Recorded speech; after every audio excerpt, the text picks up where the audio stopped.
Hi, I am Dr. Kondapalli Swami, DM Neurology, Consultant Neurologist in Ashwini Hospital, Ellareddypeta.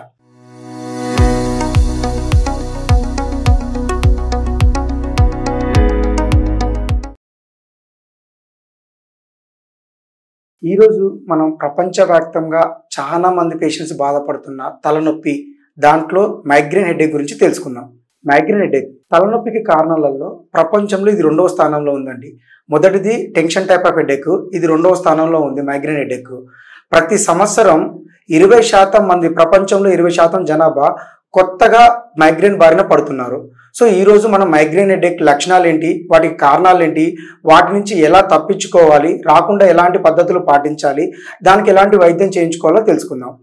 Migraine headache దాని లక్షణాలు ఎలా ఉంటాయి? మొదటగా headache అండి, తలనొప్పి.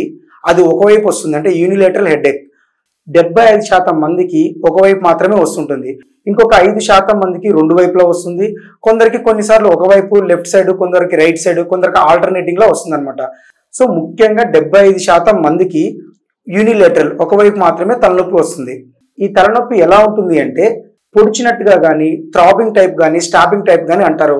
డబ్బాలో రాయేసి కొట్టినట్టు, టక్ టక్ అన్నట్టుగా ఈ విధంగా ఒకవైపు మాత్రం తీవ్రంగా వస్తుంది. ఇది ఎక్కువైనప్పుడు చాలా మందికి మెడలు బాగా గుంజుతున్నాయి, నరాలు గుంజుతున్నాయి అని చెప్తారు, మెడ నొప్పి బాగా వస్తుంది అని చెప్తారు. ఈ తలనొప్పి వచ్చినప్పుడు చాలా మందికి జుట్టును ముట్టుకోవాలన్నా, తలని ముట్టుకోవాలన్నా చాలా ఇబ్బందిగా ఉంటుంది ఈ తీవ్రత ఎక్కువైనప్పుడు. అలాగే ఈ తీవ్రత, ఒకవేళ మైగ్రేన్ హెడేక్ తీవ్రత ఎక్కువ అయితే పేషెంట్స్ కి వికారంగా ఉండడం, అంటే నాజియా, వాంతులు వచ్చినట్టు అవి వాంతులు అవ్వడం, వామిటింగ్స్ అవ్వడము ఇలా జరుగుతుంది. దాంతోపాటు ఇంకా తీవ్రత పెరుగుతూ ఉంటే లైట్ చూడలేకపోవడం, ఫోటోఫోబియా అంటారు. అండ్ ఎవరైనా మాట్లాడుతున్నా లేకపోతే సౌండ్స్ విన్నా కానీ ఇరిటేషన్ ఎక్కువైపోయి తలనొప్పి ఎక్కువ అవ్వడం జరుగుతుంది. So nausea, vomiting, photophobia, phonophobia అనేది ఇవన్నీ తలనొప్పితో పాటు వస్తాయి. ఈ లక్షణాలన్నీ తలనొప్పితో పాటు వచ్చాయంటే 90% ఇది మైగ్రేన్ హెడేక్ గా నిర్ధారించవచ్చు. ఈ తలనొప్పి మైగ్రేన్ హెడేక్ వచ్చినప్పుడు చాలా మంది పని చేసుకోవడం చాలా ఇబ్బంది అవుతుందండి. దాని డైలీ యాక్టివిటీ ఇంపేర్ అయిపోతుంది, చేసుకోలేకపోతారు. మైగ్రేన్ హెడేక్ వచ్చినప్పుడు కొందరికి గంటల నుంచి 3-4 గంటల వరకు ఉంటుంది, కొందరు రోజుల వరకు ఉంటుంది, కొందరికి 2-3 రోజులు ఉంటుంది, అండ్ కొందరికి వారానికి 1-2 సార్లు వస్తాయి, కొందరికి ఇంకా నెలకు ఒకసారి వస్తుంది. సో ఫ్రీక్వెన్సీ, డ్యూరేషన్ ని బట్టి ట్రీట్మెంట్ చేంజ్ అవుతుంది. ఎంత ట్రీట్మెంట్, ప్రివెంటివ్ ట్రీట్మెంట్ ఇవ్వాలన్నా వద్దా అనేది తెలుస్తుంది. ఇప్పుడు మన తలనొప్పికి కారణాలు తెలుసుకుందాం. మోస్ట్ కామన్ గా ఇది బ్రెయిన్ లో ఉన్న నరాల ప్రాబ్లం వల్ల వస్తుందండి. దీనికి కారణం ఇడియోపతిక్ కానీ, జెనెటిక్ కానీ. ఇడియోపతిక్ అంటే ఏ కారణం లేకుండానే తలనొప్పి స్టార్ట్ అవుతుంది. దానికి కొన్ని ట్రిగ్గర్స్ ఉంటాయి. ఆ ట్రిగ్గర్స్ ఏంటి, ఏ కారణం లేకుండానే ఈ ట్రిగ్గర్స్ వల్ల తలనొప్పి ఎలా వస్తుంది అనేది తెలుసుకుందాం. రెండోది జెనెటికల్ ప్రాబ్లమ్స్. జెనెటిక్ ప్రాబ్లం వల్ల కూడా ఈ తలనొప్పి, మైగ్రేన్ హెడేక్ వస్తుంది. అండ్ ఇంకోటి ఫెమిలియల్ గా, అంటే వారసత్వంగా తల్లిదండ్రులకు కానీ, లేకపోతే తాత నానమ్మలకి కానీ, తాత వాళ్ళకి కానీ ఉంటే ఇది తలనొప్పి వచ్చే అవకాశం ఉంటుంది. ఇప్పుడు ఈ మైగ్రేన్ హెడేక్ ట్రిగ్గర్స్ తెలుసుకుందాం. అంటే ఏ కారణాల వల్ల ఈ తలనొప్పి వస్తుంది, బయటకు వస్తుంది అనేది. ముందుగా స్ట్రెస్. ఎటువంటి స్ట్రెస్ అండి, అతను ఎమోషనల్ గా కానీ లేకపోతే ఫిజికల్ స్ట్రెస్ కానీ, పని ఎక్కువ చేసినా లేకపోతే ఎక్కువ బాధపడినా, ఎక్కువ ఏదైనా ఆలోచనలు ఎక్కువైనా కానీ ఈ మైగ్రేన్ హెడేక్ ట్రిగ్గర్ అవుతుంది, అంటే ప్రెసిపిటేట్ అవుతుంది. ఇంకొకటి నిద్ర లేకపోవడం. ఎవరైనా సరే నిద్ర సరిగా లేదు అంటే మాత్రం మైగ్రేన్ హెడేక్ ఉన్న వాళ్ళకి 99% ఈ తలనొప్పి వచ్చే అవకాశం ఉంటుంది. సో మైగ్రేన్ హెడేక్ ఉన్న వాళ్ళు ఖచ్చితంగా రాత్రి 7 నుంచి 8 గంటలు నిద్రపోవాల్సిందే. అండ్ లేట్ నైట్ గా కాకుండా ఎర్లీగా నిద్రపోవాలి.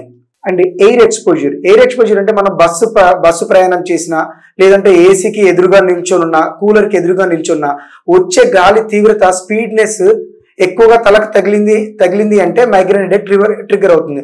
సో చాలా మంది చెప్తా ఉంటారు, ప్రయాణం చేసాము అంటే మాకు తలనొప్పి వస్తుంటుంది, అది 24 గంటల నుంచి 2 రోజుల వరకు ఉంటుందని. సో ప్రయాణం చేసేటప్పుడు బస్సులో కానీ విండో పక్కన కూర్చోవద్దు, ఎందుకంటే విండోలో నుంచి వచ్చి గాలి ఎక్కువ తాకిడి వల్ల మైగ్రేన్ హెడేక్ ట్రిగ్గర్ అవుతుంటది. దూర ప్రయాణాలు కూడా ఎక్కువగా చేయొద్దండి. అండ్ మిగతా కారణాలు కూడా తెలుసుకుందాం. మిగతా కారణాలు మిస్డ్ మీల్స్, అంటే ఫ్రీక్వెంట్ గా ఫాస్టింగ్ ఉండడం, ఉపవాసాలు ఉండడం, లేదంటే ఆల్కహాల్ ఎక్కువ తీసుకోవడం, స్మోకింగ్ ఎక్కువగా తీసుకోవడం, and drinks, caffeine contained drinks, అంటే కెఫిన్ ఉండే డ్రింక్స్, కాఫీ కానీ, black cool drinks, Thums Up, coke ఇలాంటి డ్రింక్స్లలో కెఫిన్ ఉంటుంది. దీనివల్ల కూడా తలనొప్పి ట్రిగ్గర్ అవుతుంది. అలా కాకుండా వేరే ఏమైనా మందులు వాడడం కానీ, ఎస్పెషల్లీ ఫీమేల్స్ ఓసీ పిల్స్ వాడడము, ఇలాంటి మందులు వాడడం వల్ల కూడా తలనొప్పి ట్రిగ్గర్ అవుతుంది, ఈ మైగ్రేన్ హెడేక్ ట్రిగ్గర్ అవుతుంది. సో ఈ కారణాల తర్వాత ఇప్పుడు మైగ్రేన్ యొక్క టైప్స్ తెలుసుకుందామండి. దీంట్లో ఆరా అనే ఒక సిమ్టమ్ ఉంటుంది. So migraine headache without aura, with aura అని వస్తుంది. ఆరా అంటే తలనొప్పి రావడానికి కొన్ని సూచనలు కనిపిస్తాయి. తలనొప్పి రావడానికి ఆరా అంటే తలనొప్పి వచ్చే ముందు, ఈ మైగ్రేన్ హెడేక్ వచ్చే ముందు కొన్ని సూచనలు కనిపిస్తాయి. అవి ఎలాగుంటాయంటే కళ్ళ ముందు మెరుపులు కనిపించడం కానీ, చిన్న చిన్న డాట్స్, బ్లాక్ డాట్స్ కనిపించడం కానీ, వాటిని స్కోటోమాస్ అంటారు, అలా కనిపించడం కానీ, లేదంటే జిగ్జాగ్ లైన్స్ కనిపించడం కానీ జరుగుతుంటది. కొందరికి వెంటనే తిమ్మిరి పట్టినట్టు అనిపించడము, పారాస్థిషియాస్, మొద్దు వారినట్టు అనిపించడము జరుగుతూ ఉంటాయి. అది ఎక్కడంటే ఎస్పెషల్లీ హ్యాండ్, ఆర్మ్, షోల్డర్ కి అండ్ తల ఒక భాగం వైపు ఈ తిమ్మిరి పట్టినట్టు అనిపిస్తూ ఉంటాయి. లేదంటే కొందరికి స్మెల్ తో కూడా కొంచెం డిఫరెంట్ స్మెల్స్ తెలుస్తూ ఉంటాయి అనమాట. సో ఇలాంటి లక్షణాలు వస్తున్నాయి అంటే నెక్స్ట్ మైగ్రేన్ హెడేక్ వస్తుంది అని అర్థం. ఈ ఆరా, కొందరికి ఈ ఆరా లేకుండానే, ఇప్పుడు చెప్పిన ఈ ఆరా సిమ్టమ్స్ లేకుండా కూడా తలనొప్పి వస్తూ ఉంటది. మైగ్రేన్ హెడేక్ వితౌట్ ఆరా అంటే ఆరా లేకుండా వచ్చే మైగ్రేన్ హెడేకే ఎక్కువ శాతం మందికి వస్తుంటుంది. కొందరికి మెన్స్ట్రువల్ టైంలో, ఎస్పెషల్లీ ఫీమేల్స్ మెన్స్ట్రువల్స్ టైంలో ఎక్కువ శాతం ఈ తలనొప్పి ట్రిగర్ అవుతూ ఉంటది. సో దీన్ని మెన్స్ట్రువల్ ఇండ్యూస్డ్ మైగ్రేన్ హెడేక్ అంటారు. కొందరికి ప్రెగ్నెన్సీ టైంలో ఎక్కువ వచ్చే అవకాశం ఎక్కువ వస్తూ ఉంటది. అది ఎస్పెషల్లీ ఫస్ట్ ట్రైమిస్టర్ లో, అంటే మొదటి 3 నెలల ప్రెగ్నెన్సీగా ఉన్నప్పుడు ఈ తలనొప్పి ఎక్కువయ్యే అవకాశం ఉంటుంది. తర్వాత సెకండ్ ట్రైమిస్టర్ కానీ, థర్డ్ ట్రైమిస్టర్ కానీ తలనొప్పి కొంచెం తగ్గే అవకాశం ఉంటుంది. సో ప్రెగ్నెన్సీ విషయంలో పెరగొచ్చు, 50% మందికి పెరగొచ్చు, 50% మందికి తగ్గొచ్చు. వస్తున్న లక్షణాలను, తీవ్రతను బట్టి మనం ట్రీట్మెంట్ ఎలా చేసుకోవాలి, ఎలా చేసుకోకూడదు అని తెలుసుకోవాలి. ఇప్పుడు తలనొప్పి కొంచెం తగ్గిన తర్వాత పేషెంట్ కి చాలా అనీజీనెస్ ఉంటుందండి, జనరలైజ్డ్ వీక్నెస్ ఉంటుంది, లేవలేకపోవడం, ఏ పని చేసుకోలేకపోవడం ఉంటుంది. సో హెడేక్ ముందు ఆరా వస్తుంది, తర్వాత హెడేక్ వస్తుంది, ఆ తర్వాత పోస్ట్ రూమ్ అంటే హెడేక్ తర్వాత చాలా నీరసంగా కూడా ఉంటుంది, ఏ పని చేసుకోలేకపోవడం జరుగుతుంది. సో ఇలా మైగ్రేన్ హెడేక్ లక్షణాలు ఉన్న వాళ్ళు ఏ పద్ధతులు పాటించాలి, వచ్చినప్పుడు ఏం చేయాలి? సో ఇప్పుడు ఏ పద్ధతులు పాటించాలి? మొదటగా నిద్ర లేకుండా ఉండకూడదు. ఎప్పుడైనా సరే ఖచ్చితంగా 6 నుంచి 8 గంటల సేపు నిద్రపోవాలి. రెండవది చల్లనీళ్ళు తాగడం కానీ, చల్లగాలికి ఎక్స్పోజర్ అవ్వడం కానీ, ఎక్కువ దూరం ప్రయాణాలు చేయడం కానీ చేయకూడదు. మూడవది ఈ మధ్య కాలంలో ఫోన్ యూసేజ్ ఎక్కువైపోయింది. సో ఫోన్ ఎక్కువ చూసినా కానీ ఆ బ్రైట్ లైట్ వల్ల మైగ్రేన్ హెడేక్ ట్రిగర్ అవుతుంది. సో ఫోన్ యూజ్ చేయడం తగ్గించాలి. అండ్ తలస్నానం చేసే వాళ్ళకు కూడా, తలస్నానం చేస్తే ఫ్రీక్వెంట్ గా హెడ్ బాత్ చేయడం వల్ల కూడా తలనొప్పి వస్తుంది. అది కూడా ఫ్రీక్వెంట్ హెడ్ బాత్ తగ్గించాలి. ఇంకోటి caffeinated drinks, black cool drinks ఏదైనా సరే, కెఫిన్ కానీ లేదంటే కోక్, థమ్స్అప్ కానీ తగ్గించేసుకోవాలి. అండ్ ఖచ్చితంగా ఫిజికల్ ఎక్సర్సైజ్ చేయాలి. డైలీ వ్యాయామం అర్ధ గంట నుంచి గంట వరకు వ్యాయామం చేయాలి. అండ్ వాటర్ కంటెంట్ వాటర్ ఎక్కువ తీసుకోవాలి రోజు. ఈ పద్ధతులు పాటిస్తే తలనొప్పి రాకుండా ఉంటది. ఇప్పుడు ట్రీట్మెంట్ గురించి తెలుసుకుందాం. వచ్చినప్పుడు ఏం చేయాలి, తలనొప్పి వచ్చినప్పుడు ఏం చేయాలి?